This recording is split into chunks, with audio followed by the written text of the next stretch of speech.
मुबारक बीमारी। मुंशी प्रेमचंद की कहानी। रात के 9 बज गए थे। एक युवती अंगीठी के सामने बैठी हुई आग फूंकती थी और उसके गाल आग के कुंदनी रंग में दहक रहे थे। उसकी बड़ी बड़ी आंखें दरवाजे की तरफ लगी हुई थीं। कभी चौंककर आंगन की तरफ ताकती, कभी कमरे की तरफ। फिर आने वालों की इस देरी से त्योरियों पर बल पड़ जाते और आंखों में हल्का सा गुस्सा नजर आता। कमल पानी में झकोले खाने लगता। इसी बीच आने वालों की आहट मिली। कहर बाहर पड़ा खर्राटे ले रहा था। बूढ़े लाला हरनामदास ने आते ही उसे एक ठोकर लगाकर कहा, कमबख्त, अभी शाम हुई है और अभी से लंबी तान दी। नौजवान लाला हरिदास घर में दाखिल हुए, चेहरा बुझा हुआ, चिंतित। देवकी ने आकर उनका हाथ पकड़ लिया और गुस्से व प्यार की मिली ही हुई आवाज में बोली, आज इतनी देर क्यों हुई? दोनों नए खिले हुए फूल थे। एक पर ओस की ताजगी थी, दूसरा धूप से मुरझाया हुआ। हरिदास, हाँ, आज देर हो गई। तुम यहाँ क्यों बैठी रहीं?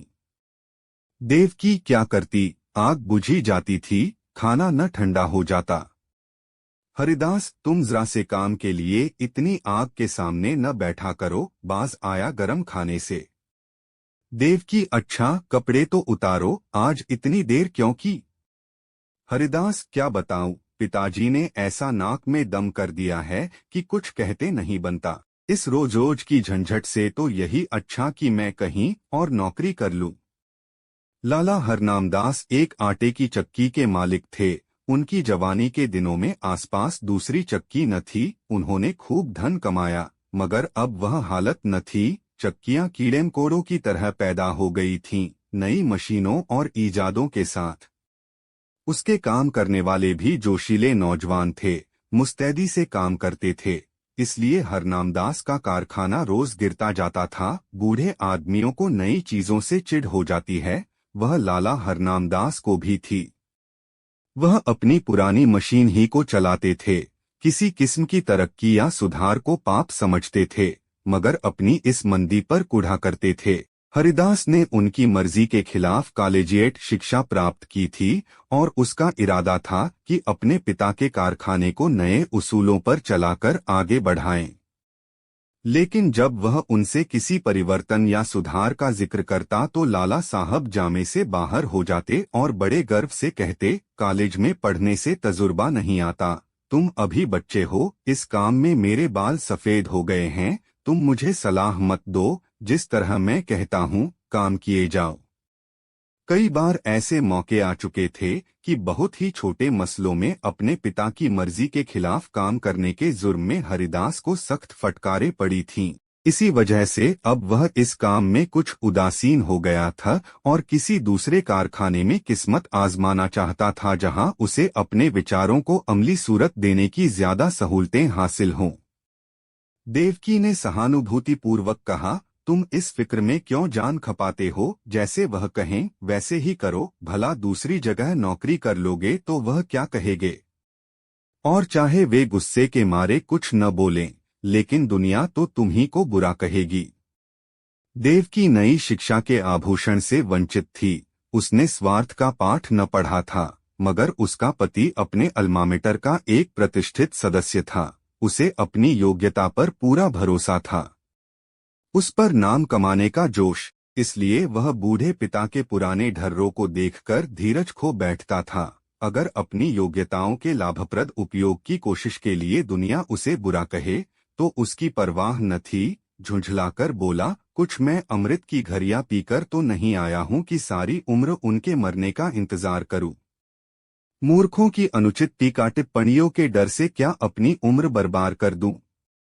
मैं अपने कुछ हमउम्रों को जानता हूं जो हरगिज मेरी सी योग्यता नहीं रखते, लेकिन वह मोटर पर हवा खाने निकलते हैं, बंगलों में रहते हैं और शान से जिंदगी बसर करते हैं, तो मैं क्यों हाथ पर हाथ रखे जिंदगी को अमर समझे बैठा रहूं? संतोष और निस्पृहता का युग बीत गया। यह संघर्ष का युग है। यह मैं जानता हूं कि पिता का आदर करना मेरा धर्म है, मगर सिद्धांतों के मामले में मैं उनसे क्या, किसी से भी नहीं दब सकता। इसी बीच कहार ने आकर कहा, लाला जी थाली मांगते हैं। लाल हरनामदास हिंदू रस्म रिवाज के बड़े पाबंद थे, मगर बुढ़ापे के कारण चौक के चक्कर से मुक्ति पा चुके थे। पहले कुछ दिनों तक जाड़ों में रात को पूरियां न हजम होती थीं, इसलिए चपातियां ही अपनी बैठक में मंगा लिया करते थे। मजबूरी ने वह कराया था जो हुज्जत और दलील के काबू से बाहर था। हरिदास के लिए भी देवकी ने खाना निकाला। पहले तो वह हजरत बहुत दुखी नजर आते थे, लेकिन बघार की खुशबू ने खाने के लिए चाव पैदा कर दिया था। अक्सर हम अपनी आंख और नाक से हाजमे का काम लिया करते हैं। लाला हरनामदास रात को भले चंगे सोए, लेकिन अपने बेटे की गुस्ताखियां और कुछ अपने कारोबार की सुस्ती और मंदी उनकी आत्मा के लिए भयानक कष्ट का कारण हो गईं। और चाहे इसी उद्विग्नता का असर हो, चाहे बुढ़ापे का, सुबह होने से पहले उन पर लकवे का हमला हो गए। जबान बंद हो गई और चेहरा ऐंठ गया। हरिदास डॉक्टर के पास दौड़ा। डॉक्टर आए, मरीज को देखा और बोले, डरने की कोई बात नहीं, सेहत होगी, मगर 3 महीने से कम न लगेंगे। चिंताओं के कारण यह हमला हुआ है, इसलिए कोशिश करनी चाहिए कि वह आराम से सोएं, परेशान न हो और जबान खुल जाने पर भी जहां तक मुमकिन हो बोलने से बचें। बेचारी देवकी बैठी रो रही थी। हरिदास ने आकर उसको सांत्वना दी और फिर डॉक्टर के यहाँ से दवा लाकर दी। थोड़ी देर में मरीज को होश आया। इधर उधर कुछ खोजती हुई सी निगाहों से देखा कि जैसे कुछ कहना चाहते हैं, और फिर इशारे से लिखन के लिए कागज मांगा। हरिदास ने कागज और पेंसिल रख दी तो बूढ़े लाला साहब ने हाथों को खूब संभालकर लिख। ये शब्द हरिदास के हृदय में तीर की तरह लगे। अफसोस, अब भी मुझ पर भरोसा नहीं, यानी कि दीनानाथ मेरा मालिक होगा और मैं उसका गुलाम बनकर रहूंगा। यह नहीं होने का। कागज लिए देवकी के पास आए और बोले, लालाजी ने दीनानाथ को मैनेजर बनाया है। उन्हें मुझ पर इतना एतबार भी नहीं है, लेकिन मैं इस मौके को हाथ से न दूंगा। उनकी बीमारी का अफसोस तो जरूर है, मगर शायद परमात्मा ने मुझे अपनी योग्यता दिखलाने का यह अवसर दिया है और इससे मैं जरूर फायदा उठाऊंगा। कारखाने के कर्मचारियों ने इस दुर्घटना की खबर सुनी तो बहुत घबराए। उनमें कई निकम्मे बेनसरफ आदमी भरे हुए थे, जो सिर्फ खुशामद और चिकनी चुपड़ी बातों की रोटी खाते थे। मिस्त्री ने कई दूसरे कारखानों में मरम्मत का काम उठा लिया था, रोज किसी न किसी बहाने से खिसक जाता था।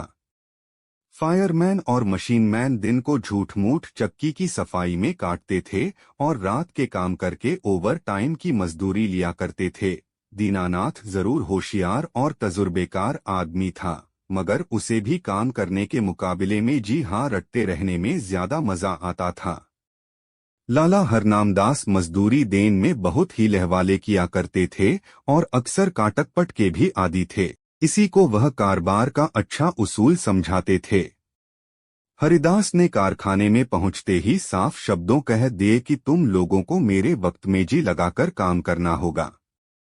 मैं इसी महीन में काम देखकर सबकी तरक्की करूंगा, मगर अब टालमटोल का गुजर नहीं। जिन्हें मंजूर न हो वह अपना बोरिया बिस्तर संभालें। और फिर दीनानाथ को बुलाकर कहा, भाई साहब, मुझे खूब मालूम है कि आप होशियार और सूझबूझ रखने वाले आदमी हैं।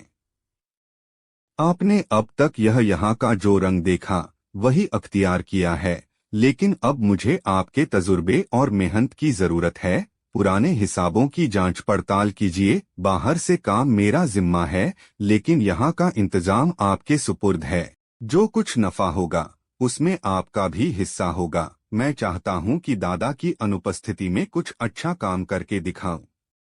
इस मुस्तैदी और चुस्ती का असर बहुत जल्द कारखाने में नजर आने लगा। हरिदास ने खूब इश्तहार बंटवाए। उसका असर यह हुआ कि काम आने लगा। दीनानाथ की मुस्तैदी की बदौलत ग्राहकों को नियत समय पर और किफायत से आटा मिलने लगा। पहला महीना भी खत्म न हुआ था कि हरिदास ने नई मशीन मंगवाई, थोड़े अनुभवी आदमी रख लिए। फिर क्या था, सारे शहर में इस कारखाने की धूम मच गई।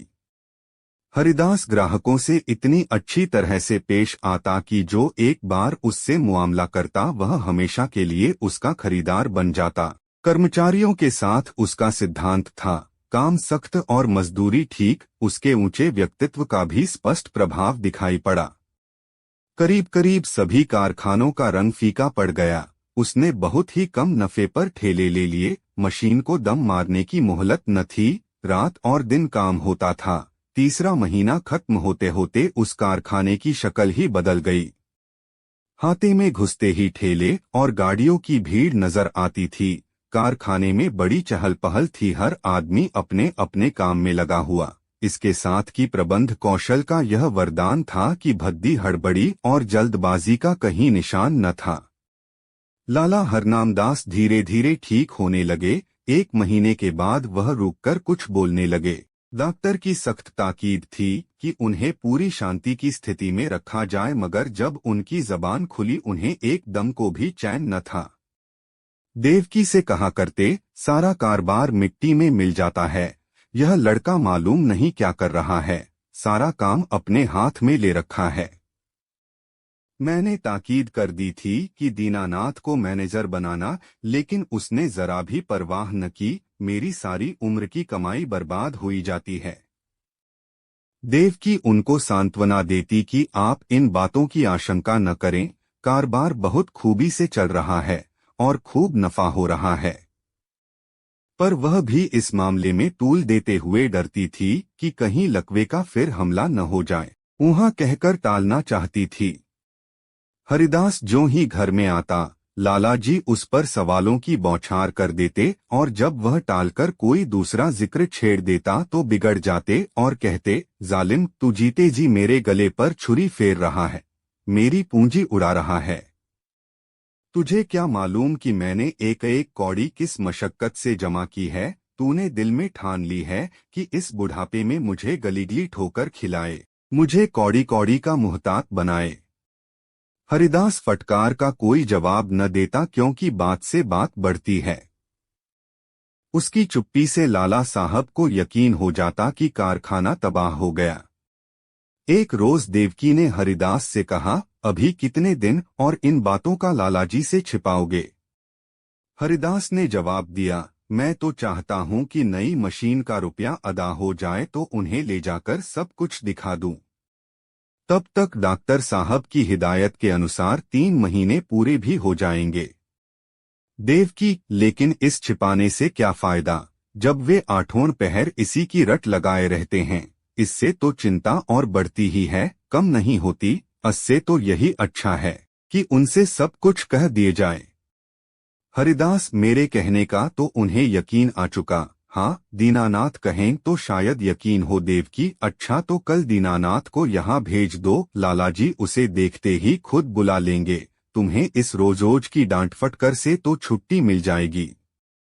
हरिदास, अब मुझे इन फटकारों का जरा भी दुख नहीं होता। मेरी मेहनत और योग्यता का नतीजा आंखों के सामने मौजूद है। जब मैंने कारखाना आने हाथ में लिया था, आमदनी और खर्च का मीजान मुश्किल से बैठता था। आज 5 से का नफा है, तीसरा महीना खत्म होने वाला है और मैं मशीन की आधी कीमत अदा कर चुका। शायद अगले महीने 2 महीने में पूरी कीमत अदा हो जाएगी। उस वक्त से कारखाने का खर्च तिगुने से ज्यादा है, लेकिन आमदनी पंचगुनी हो गई है। हजरत देखेंगे तो आंखें खुल जाएंगी। कहाँ हाथे में उल्लू बोलते थे। एक मेज पर बैठे आप ऊंघा करते थे, एक पर दीनानाथ कान कुरेदा करता था। मिस्त्री और फायरमैन ताश खेलते थे। बस 2-4 घंटे चक्की चल जाती थी। अब दम मारने की फुर्सत नहीं है। सारी जिंदगी में जो कुछ न कर सके वह मैंने 3 महीने में करके दिखा दिया। इसी तजुर्बे और कार्रवाई पर आपको इतना घमंड था। जितना काम वह 1 महीने में करते थे उतना मैं रोज कर डालता हूँ। देवकी ने भर्त्सनापूर्ण नेत्रों से देखकर कहा, अपने मुंह मियाँ मिट्ठू बनना कोई तुमसे सीख ले। जिस तरह माँ अपने बेटे को हमेशा दुबला ही समझती है, उसी तरह बाप बेटे को हमेशा नादान समझा करता है। यह उनकी ममता है, बुरा मानने की बात नहीं है। हरिदास ने लज्जित होकर सर झुका लिया। दूसरे रोज दीनानाथ उनको देखने के बहाने से लाला हरनामदास की सेवा में उपस्थित हुआ। लालाजी उसे देखते ही तकिए के सहारे उठ बैठे और पागलों की तरह बेचैन होकर पूछा, क्यों, कारोबार सब तबाह हो गया कि अभी कुछ कसर बाकी है? तुम लोगों ने मुझे मुर्दा समझ लिया है, कभी बात तक न पूछी। कम से कम मुझे ऐसी उम्मीद न थी। बहू ने मेरी तीमारदारी ने की होती तो मर ही गया होती। दीनानाथ, आपका कुशलमंगल रोज बाबू साहब से पूछ लिया करता था। आपने मेरे साथ जो नेकियां की हैं, उन्हें मैं भूल नहीं सकता। मेरा एक एक रोआ आपका एहसानमंद है, मगर इस बीच काम ही कुछ एकस था कि हाजिर होने की मोहलत न मिली। हरनाम दास, खैर, कारखाने का क्या हाल है? दीवाला होने में क्या कसर बाकी है? दीनानाथ ने ताज्जुब के साथ कहा, यह आपसे किसने कह दिया कि दीवाला होने वाला है? इस अरसे में कारोबार में जो तरक्की हुई है, वह आप खुद अपनी आंखों से देख लेंगे। हरनामदास व्यंग्यपूर्वक बोले, शायद तुम्हारे बाबू साहब ने तुम्हारी मनचाही तरक्की कर दी। अच्छा, अब स्वामी भक्ति छोड़ो और साफ बतला। मैंने ताकीद कर दी थी कि कारखाने का इंतजाम तुम्हारे हाथ में रहेगा, मगर शायद हरिदास ने सब कुछ अपने हाथ में रखा। दीनानाथ, जी हाँ, मगर मुझे इसका जरा भी दुख नहीं। वही रईस काम के लिए ठीक भी थे। जो कुछ उन्होंने कर दिखाया, वह मुझसे हरगिज न हो सकता। हरनामदास, मुझे यह सुन सुनकर हैरत होती है। बतलाओ, क्या तरक्की हुई?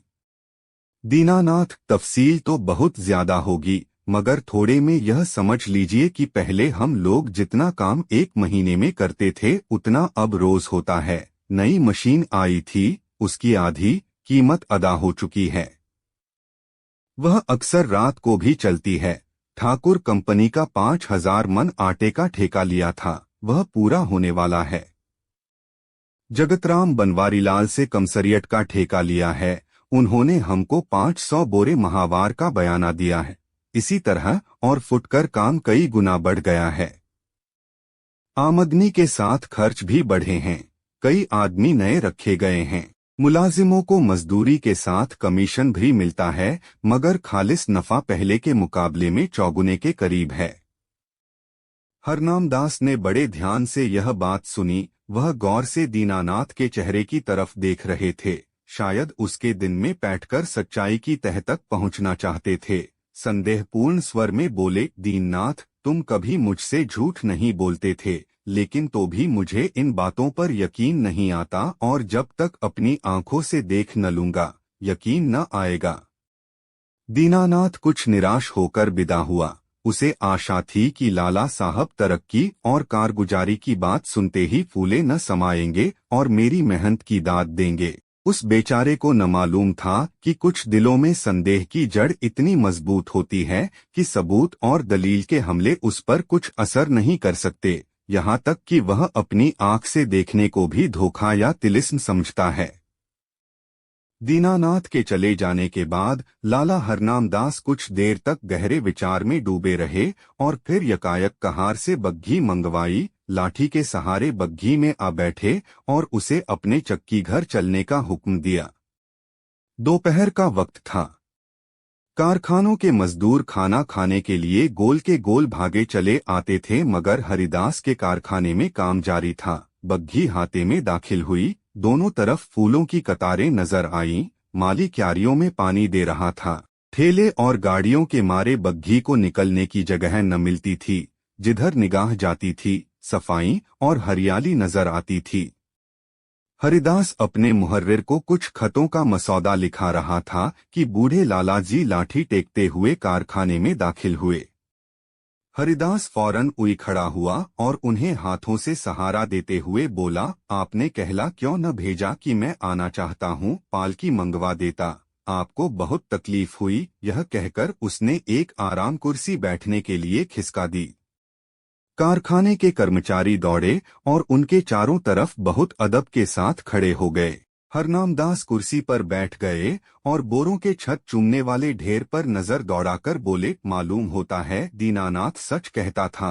मुझे यहाँ कई नई सूरतें नजर आती हैं। भला कितना काम रोज होता है। भला कितना काम रोज होता है।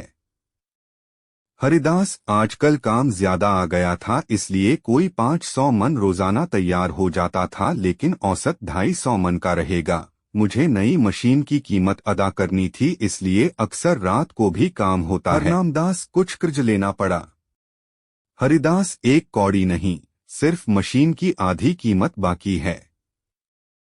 हरनामदास के चेहरे पर इत्मीनाना का रंग नजर आया। संदेह ने वह विश्वास को जगह दी। प्यार भरी आंखों से लड़के की तरफ देखा और करुण स्वर में बोले, बेटा, मैंने तुम्हार ऊपर बड़ा जुल्म किया, मुझे माफ करो। मुझे आदमियों की पहचान पर बड़ा घमंड था, लेकिन मुझे बहुत धोखा हुआ। मुझे अब से बहुत पहले इस काम से हाथ खींच लेना चाहिए था। मैंने तुम्हें बहुत नुकसान पहुंचाया। यह बीमारी बड़ी मुबारक है, जिसने तुम्हारी परख का मौका दिया और तुम्हें लियाकत दिखाने का। काश यह हमला 5 साल पहले ही हुआ होता। ईश्वर तुम्हें खुश रखे और हमेशा उन्नति दे, यही तुम्हारे बूढ़े बाप का आशीर्वाद है। प्रेम बत्तीसी से उम्मीद करते हैं आपको यह वीडियो अच्छी लगी होगी। धन्यवाद आपका। वीडियो पसंद आई हो तो लाइक और शेयर कर दीजिएगा।